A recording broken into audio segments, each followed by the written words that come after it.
Salam alaikum wa rahmatullahi ta'ala wa barakatuh. Bonjour chers étudiants. Toujours dans la continuité du module contrôle de gestion, donc par l'explication du chapitre numéro 3, les coupes préétablies et l'analyse des écarts, j'ai fait donc quelques définitions au niveau de ces éléments, ainsi que j'ai pris des applications et un exercice à la fin. Maintenant, je vais prendre quelques exercices concernant toujours les coupes préétablies et l'analyse des écarts. Je commence. Le premier exercice. Vous avez une société gamma fabrique et vend un produit P avec un prix de 90 dirhams. Elle est obtenue par le traitement dans l'atelier en incorporant une matière K achetée des fournisseurs, puis il passe par une étape de finition où 2 ouvriers le polissent pour le vendre. Soucieux de bien maîtriser la gestion de production, l'entreprise a mis en place la méthode d'éco-standard. Elle vous communique les données prévisionnelles et les coûts constatés de ce produit pour l'année N. Vous avez les données prévisionnelles. L'historique de la production prévoit les éléments du coût standard pour unité de produit P. Vous avez la matière K, chaque unité. Donc ici vous avez l'historique ou bien le coût standard pour une unité de produit. Donc chaque unité, elle va consommer 0,25 mètres de la matière K. Donc l'unité de mesure de la matière K, c'est le mètre. Donc elle est achetée par 20 dirhams le mètre. Pour la main-d'œuvre, vous avez 2 ateliers, l'atelier et finition. Donc l'atelier, chaque unité, elle va prendre 30 minutes et on le paye par 60 dirhams pour l'heure. Finition, donc 15 minutes, 40 dirhams pour l'heure. Le centre atelier, donc vous avez au niveau de la quantité unitaire à déterminer et le coût unitaire de l'unité d'œuvre dans le centre atelier, c'est 30 dirhams. Vous avez l'information ici que les charges indirectes du centre atelier est de 225 000 dirhams. Elles sont allouées au prorata des heures de main-d'œuvre directe de production. Les données réelles, la production réelle est de 16 500 unités, dont les coûts constatés sont les suivantes. 3 950 mètres de matière K pour 94 800, 8 400 heures de main-d'œuvre directe à l'atelier pour 495 600 et 4050 heures de la main-d'œuvre directe à la finition pour 162 000. Les charges indirectes réelles de l'atelier s'élèvent à 268 800, dont 105 000 des charges fixes. Travail demandé, reconstruire la fiche de coût unitaire standard. 2. Déterminer la production normale. 3. Calculer le résultat prévisionnel, unitaire et total. 4. Présenter le tableau de budget standard flexible et réel. 5. Présenter l'analyse des sous-écarts de l'écart global sur les charges directes, matière K et juste la main-d'œuvre atelier. 6. Présenter l'analyse des sous-écarts de l'écart global sur charge indirecte du centre atelier. Donc, on va reconstruire la fiche de coût unitaire standard. Déjà, les données que vous avez ici, donc, elles sont par unité. Donc, les éléments du coût, la quantité, le prix unitaire et le montant. Donc, déjà, on a un seul produit. La matière K, elle consomme 0,25 mètres. On l'achète avec un prix unitaire de 20 dirhams pour le mètre, donc ça donne 5. Ça veut dire que pour chaque unité, on va consommer 5 dirhams pour la matière K. Pour la main-d'œuvre, au niveau de l'atelier, donc ici vous avez 0,5 fois 60 égale 30. Pourquoi 0,5? Parce que les données normales, donc au niveau de l'exercice, il a été donné par les minutes, alors que le paiement c'est par l'heure. Et généralement, lorsque vous avez ce cas, on doit transformer les minutes en heures. Comment? Donc 30 minutes, on va les diviser sur 60, égale 0,5 heures. Ça veut dire que 30 minutes égale une demi-heure, c'est 0,5. Le coût est par heure, donc on doit transformer les minutes en heures. Donc 0,5 fois 60 égale 30. Finition, donc aussi vous avez 15 minutes, donc 15 minutes, elles représentent au niveau des heures 0,25. De 0,25 fois 40 égale 10. Si le coût par minute, on va le laisser par minute ici 15. Mais donc là, les données que vous avez au niveau de l'exercice, c'est par heure. Pour les charges indirectes, donc vous avez, on va déterminer la quantité unitaire de l'unité d'œuvre. Donc vous avez les charges indirectes du centre, elles sont allouées au prorata des heures de main-d'œuvre directe de production.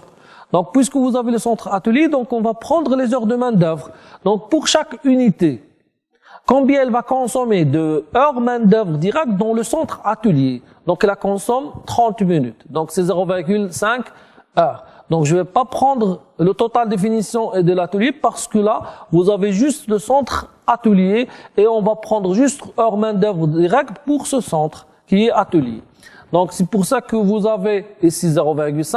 Donc, l'unité d'œuvre et l'heure main-d'œuvre directe et chaque unité produite consomme 0,5 heure main-d'œuvre directe dans le centre atelier. 30, le coût unitaire de l'unité d'œuvre, il est déjà donné au niveau de l'exercice. Donc, ça donne 0,5 fois 30, ça donne 15. Donc, le total 5 plus 30 plus 10 plus 15, ça donne 60. Donc, le coût unitaire standard, pour chaque unité, il nous coûte 60. Là, c'est la fiche de coût unitaire standard. Maintenant, comment on va déterminer la production normale? Donc, qu'est-ce qu'on a au niveau de la production normale? Donc, au niveau des données, il n'y en a pas. Il y en a la production réelle de 16 500. Encore une information avant de la détermination de la production normale.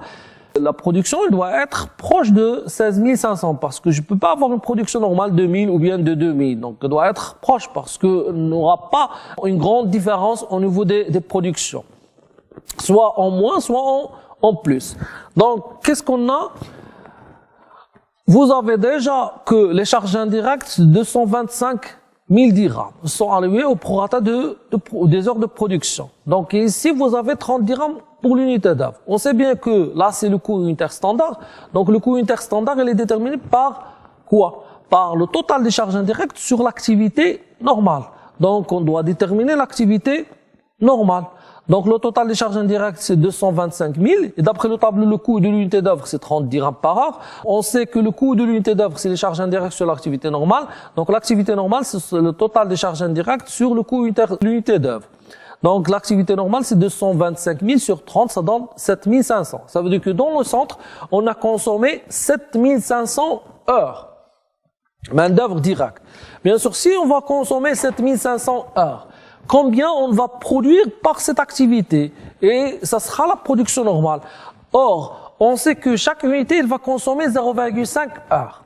Si chaque unité produite, elle va consommer 0,5 heures, la production normale sera donc 7500 sur 0,5, ça donne 15 000 unités produites. Si une unité consomme 0,5 heures, donc si on va consommer 7500 heures, combien il aura la production? Donc par la relation de 3 ou bien l'activité normale sur la consommation unitaire de l'unité d'œuvre, donc ça sera 15 000 unités produites.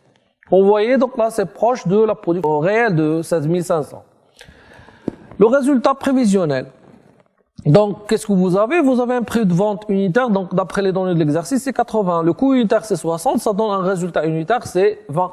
Bien sûr, fois la quantité produite, donc ça sera 15 000.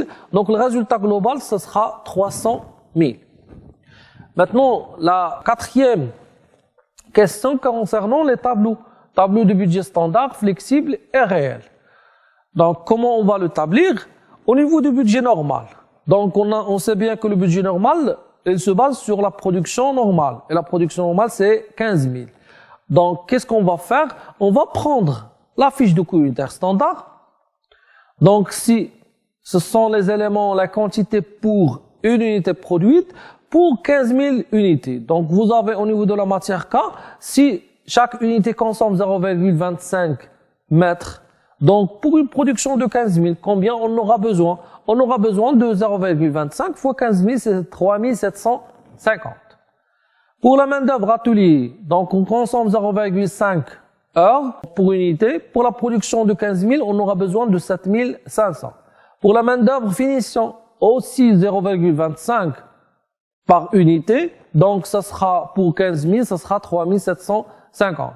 Et pour les charges indirectes, aussi 0,5 fois 15 000. Ou bien je vais prendre la quantité des heures de main-d'œuvre directe au niveau de l'atelier. C'est 7 500. Au niveau des prix unitaires, donc on prend les prix unitaires standards. Donc cette colonne, on va la reprendre ici.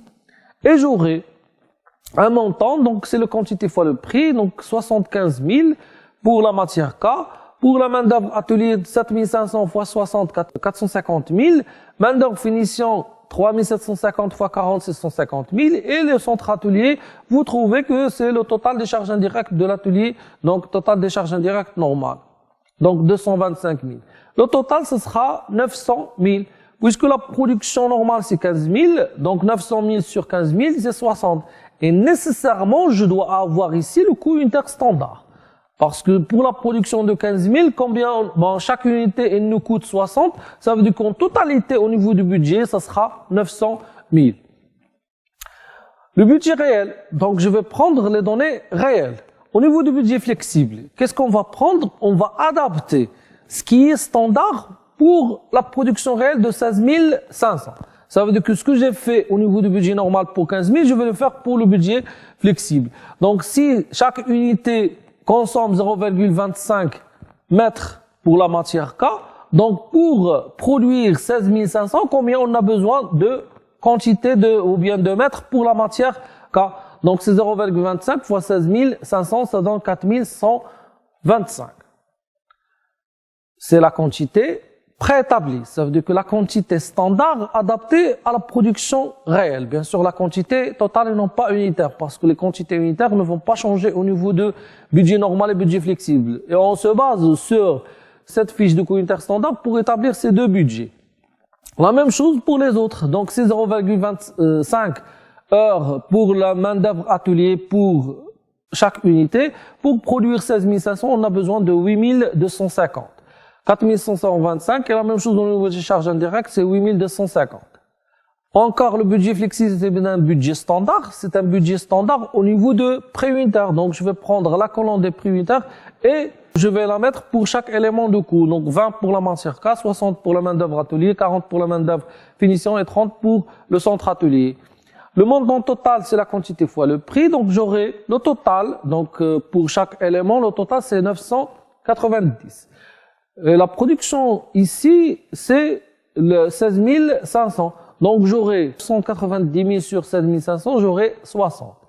Et encore, il faut qu'il soit 60, ça veut dire que le coût unitaire standard. Quand vous voyez la colonne des prix unitaires, au niveau normal, elle doit être la même au niveau du budget flexible. Juste la quantité qui va changer. C'est pour ça que généralement, on adapte la quantité, on n'adapte pas le prix. Le budget réel, donc on va les prendre du données réelles. Donc ce que vous avez ici, les données réelles. La production réelle est de 16 500, donc elle a coûté 3 950 mètres pour la matière K pour 94 800. Donc ce que vous avez ici, c'est le coût total et non pas le coût réel par mètre. Donc c'est le coût total de 3 950. La même chose donc pour les autres, on fait la quantité 3 950, 8 400, 4 050. Ici, pour le centre atelier, puisqu'il est lié hors main-d'œuvre directe, donc ça sera 8400. Donc, je vais prendre les données réelles au niveau des valeurs globales. 94 800, 495 600, 162 000, 268 800, c'est le total des charges indirectes réelles. Le prix unitaire, donc, je vais faire le montant sur la quantité. Donc, 94 800 sur 3 950, ça donne 24. 495 600 sur 8400, ça donne 59. 162 000 sur 4050, ça donne 40. Et 268 800 sur 8400, ça donne 32. Donc le total, c'est 1 021 200. Et au niveau de l'écart la quantité au niveau du budget réel, on va prendre la production réelle. Donc la production réelle, c'est 16 500. 1 021 200 sur 16 500, ça donne 61,89. On voit ici qu'il y en a au niveau global, l'écart sera défavorable. Pourquoi? Parce que le coût unitaire il a augmenté. Donc juste à titre d'information ici, lorsque le coût unitaire standard, ça veut dire que le coût de revient d'un produit, normalement il doit coûter 60, réellement il a coûté 61,89, ça veut dire qu'il y en a une augmentation de coût. Donc au niveau global, au niveau de l'entreprise, il y en a une augmentation des coûts et ça sera un écart bien sûr global au niveau de l'entreprise défavorable. Donc au niveau des écarts, donc c'est ce qu'on va constater ici. Donc le budget réel moins le budget flexible, donc 94 800 moins 82 500, ça donne plus 12 300. Pour la main-d'œuvre atelier, ça sera plus 600. Pour la main-d'œuvre finition, c'est moins 3000. Et pour le centre atelier, vous avez plus 21 300. Le total, c'est plus 31 200. On le calcule de deux manières. Soit on fait la somme des écarts, soit on fait au niveau total 1 021 200 moins 990 000. Je dois avoir le même écart total au niveau de l'entreprise. Les écarts. Donc, cinquième question, l'écart sur matière, première cas. Donc, vous avez un écart global. Et comme vous voyez qu'il y en a les mêmes relations, juste les données qui changent. L'écart global, le coût réel moins le coût préétabli, 94 800 moins 82 500, ça donne plus 12 300, c'est un écart qui est défavorable. Les sous-écarts, l'écart sur quantité, vous avez 3 950 moins 4 125 fois 20, c'est moins 3 500. Elle est favorable puisqu'il est négatif. Et l'écart sur prix, c'est plus 15 800, elle est défavorable. Les commentaires. Donc, de la même manière, mais juste, on s'adapte, disons, aux données qu'on a. Donc, l'écart sur quantité, elle est favorable. Pourquoi? Parce que normalement, centre bien d'entreprise, il doit consommer 4125 mètres. Alors qu'il a consommé juste 3950, donc il y en a ce qu'on appelle une économie au niveau de la matière première. Donc l'économie, c'est la différence. C'est 175 mètres qu'il a économie. Bien sûr, puisqu'on achète chaque mètre avec 20, c'est pour ça qu'il a donné un écart favorable au niveau monétaire de moins 3500. Donc l'écart sur quantité il est favorable de 3500, car l'atelier pour une production de 16 500 doit consommer 4125, alors il n'a consommé que 3950. Cet écart peut être dû à une bonne qualité de matière, parce que bon, on a dit que la bonne qualité, donc il diminue la consommation au niveau de la matière première, ou à la qualification de la main-d'œuvre, ou encore à la fiabilité des machines. Donc tous ces éléments, ils doivent, que le contrôleur de gestion doit chercher quelle est la cause de cet écart favorable. Bien sûr, par la suite, parce qu'on peut prendre comme norme, ça veut dire on peut changer la norme au niveau de la quantité des matières premières. Pour l'écart sur prix, il est défavorable. Pourquoi? Parce que le prix d'achat il a augmenté.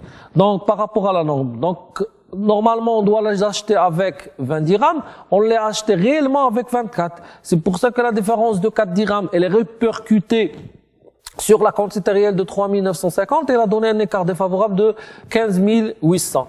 Donc les causes de cet écart doivent être recherchées dans les conditions d'approvisionnement ou encore à la bonne qualité, parce que si vous achetez une matière première de bonne qualité, ça veut dire que le coût il sera plus élevé. Comme j'ai dit pour l'exercice qu'on a déjà vu au niveau de la séquence précédente, la question ici d'utiliser une matière de bonne qualité, est-ce que ça sera bénéfique pour l'entreprise d'acheter une matière de bonne qualité avec un prix qui est élevé? Ici, non. Donc c'est une mauvaise décision d'acheter dans la matière de bonne qualité avec un prix qui est élevé.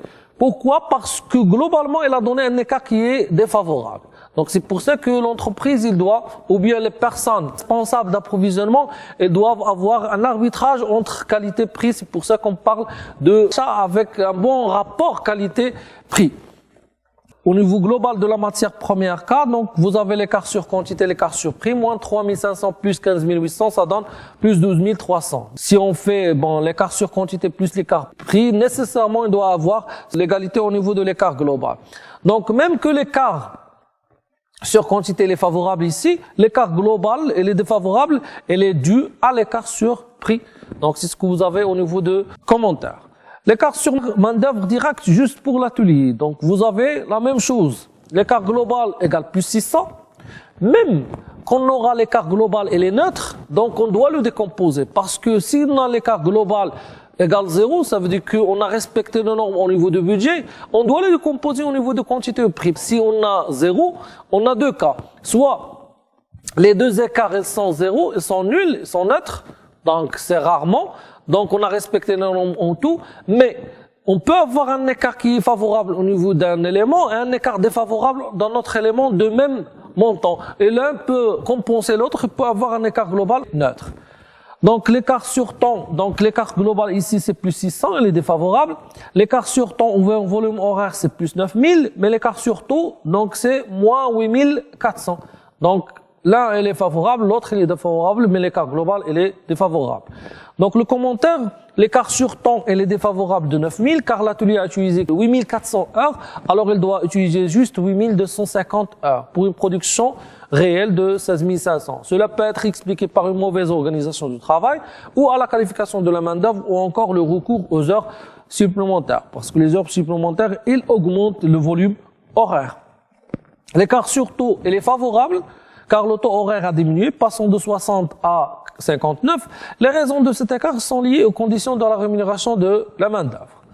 Pour l'écart global, donc l'écart global qui est défavorable, il est dû principalement à l'écart sur volume horaire parce que l'écart sur taux, il est favorable. Donc, tant que l'écart sur taux horaire est favorable, donc l'écart global défavorable de la main-d'œuvre de 600 provient de l'écart défavorable sur volume horaire de 9000. Pour les charges indirectes, donc vous avez la production normale, c'est 15 000, l'activité normale, 7500, le coût unitaire standard, c'est 30. Les frais fixes, déjà, sont dans le données réelles, donc 105, parce que les frais fixes réels sont les frais fixes standards. Donc, le coût fixe unitaire standard, c'est 105 sur 7500, ça donne 14. Le coût variable unitaire standard, c'est 16. Le rendement standard, c'est 7500 sur 15 000, c'est 0,5 heures par unité. Donc, chaque unité, elle va consommer 0,5 heures main-d'œuvre directe. Pour les données réelles, production réelle, 16 500. L'activité réelle, 8400. Le coût unitaire réel, c'est 32. Le fixe unitaire réel, c'est 105 sur l'activité réelle de 8400. Ça donne 12,5. Le coût variable unitaire réel, donc, ça donne 32 moins 12,5. Ça donne 19,5. Et le rendement réel, c'est 8400 sur 16 500. C'est 0,509. Et l'activité préétablie, c'est 0,5 fois 16 500. Ça donne 8250 heures. Au niveau des écarts, de la même manière, l'écart global, c'est plus 21 300. Donc, le coût réel moins le coût préétabli, donc il est défavorable. L'écart sur budget, donc vous avez 19,5 moins 16 fois 8400, c'est 29 400. Il est défavorable. L'écart sur activité, 7500 moins 8400 fois 14, c'est moins 2500. Encore, bon, pour vous, donc, vous prenez une seule relation parmi les deux. Ou bien le coût fixe unitaire réel moins le coût fixe unitaire standard fois l'activité réelle, 12,5 moins 14 fois 8400, ça donne moins 2600. L'écart sur rendement, donc vous avez plus 4500 défavorable. Ou l'écart sur rendement, le rendement réel moins le rendement standard fois la production réelle fois le coût unitaire standard. C'est 0,509 moins 0,5 fois 16 500 fois 30, ça donne plus 4455. Donc c'est juste l'arrondissement ici, donc là-bas qui a influencé que les écarts ne sont pas égaux. Donc, juste la différence, elle est due à l'arrondissement. Donc, pour l'écart sur rendement, lorsque vous avez un seul produit, vous pouvez se contenter sur la première relation. Mais si on a plusieurs produits, nécessairement, on doit voir, donc, on doit calculer l'écart sur rendement global au niveau de l'entreprise, mais on doit le décomposer au niveau de l'écart sur rendement pour chaque produit, afin d'avoir une amélioration ou bien une détérioration pour chaque produit. Au niveau des commentaires, l'écart sur budget est défavorable, donc il y a une augmentation des charges variables au niveau de l'atelier, car le coût variable unitaire standard c'est 16, réellement, donc ça sera 19,5. Donc il y a une augmentation des charges variables au niveau du centre. Pour l'écart sur activité, il est favorable. Pourquoi? Parce qu'il y a un bonus de suractivité. Puisque normalement on doit travailler 7500 heures alors que réellement on a travaillé 8400 heures. Donc il y a une suractivité et la suractivité par l'imputation des charges fixes, il donne un bonus ou bien un écart favorable de 12600. L'écart sur rendement, donc vous avez une détérioration de rendement. Pourquoi? Parce que si chaque unité elle va consommer 0,5 heures, alors réellement elle a consommé 0,509. Ça veut dire qu'on a utilisé plus de ressources au niveau des heures de main d'œuvre par rapport à la norme. Bien sûr, ici répercuté à une production de 16 500 et évalué avec un prix de 30, ça donne donc 4500. Donc l'écart sur rendement elle est défavorable puisqu'il y a une détérioration de rendement dans l'atelier. La vérification toujours de la même, l'écart sur budget, l'écart sur activité, l'écart sur rendement, la somme doit être l'écart global, donc plus 21 300, et on voit que cet écart qui est défavorable, il provient de quoi? Il provient de l'écart sur budget, l'écart sur rendement. Tant que l'écart sur budget est plus important que l'écart sur rendement en termes défavorables. Donc l'écart sur activité est favorable, donc il n'a pas pu compenser ou bien absorber les autres écarts. C'est pour ça qu'au niveau global, on a un écart qui est défavorable. Donc l'écart sur charge indirecte de l'atelier est défavorable de 21 300. Cet écart est dû à l'écart défavorable sur budget de 29 400 et l'écart sur rendement de 4 500, malgré que l'écart sur activité est favorable de 12 500. Comme ça, cet exercice arrive à sa fin. J'espère que l'explication était utile et pertinente pour vous. À la séance prochaine, Inch'Allah, pour un nouveau exercice. À bientôt. Fi ri'ayatillah.